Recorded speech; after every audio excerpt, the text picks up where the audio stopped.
just follow up on that question a little bit. As a woman standing out there talking to us, I know your job is to relate what the president says. Have you ever been sexually harassed, and do you understand, and I'm not saying by the president, I'm saying ever, and secondly, do you have an empathy for those who come forward? Because it's very difficult for women to come forward. Absolutely would say that I have an empathy for any individual who has been sexually harassed, and that certainly would be the policy of the White House. I'm not here to speak about my personal experience on that front, but I'm here to relay information on behalf of the president, and that's what I'm focused on doing here today. This attack underscores the need for Congress to work with the president on immigration reforms that enhance our national security and public safety. We must protect our borders. We must ensure that individuals entering our country are not coming to do harm to our people, and we must move to a merit-based system of immigration. Additionally, this attack comes as our coalition continues to make great gains against ISIS. Still, there is more work to be done on the ground in the shrinking ISIS-controlled areas, and the president's plan to annihilate ISIS is moving forward. But we must also destroy the evil ideology that is behind ISIS and attacks like today's. This ideology has no borders, but it must be eradicated. The president has successfully rallied the world behind this cause, and we will not stop until it is accomplished. I am hoping that this will come forward and produce enough pressure on Congress to address it, more than just for their own members, but to address it in the president. They've investigated other Congress members, so I think it only stands fair that he be investigated as well. If they were willing to investigate Senator Franken, I think it's only fair that they do the same for Trump. By you and your presence to be here today, to get out in this cold, to work, to make this happen. Because, you know, at the end of the day, and you've heard me say it before, there were times in my career when I knew that we were on the right side of history. This campaign, ladies and gentlemen, is on the right side of history for the state of Alabama. And we are going to make it happen. I appreciate it. I can't tell you all. There is so much going on across this state today and tomorrow.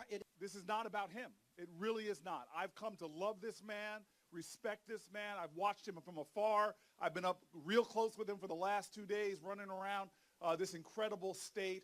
But he is absolutely right. When you're standing with about 48 hours left before one of the most consequential elections in our nation, in my lifetime, it's not about just the candidate. It's about the people.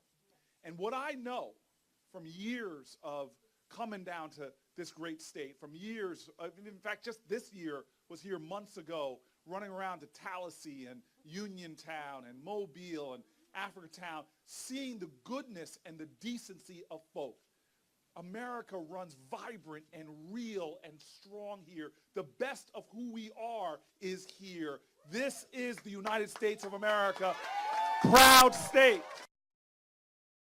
The directive I'm signing today will refocus America's space program on human exploration and discovery.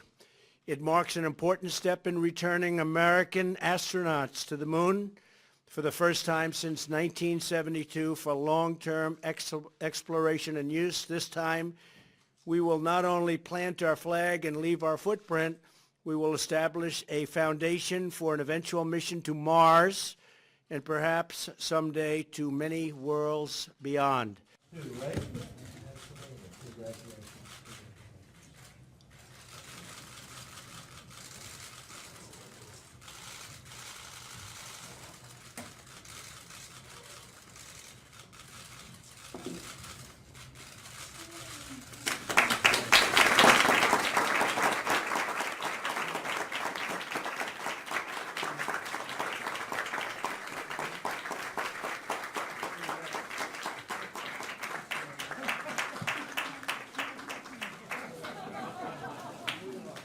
Thank you, everybody. Thank you very much. Good. I like it very much.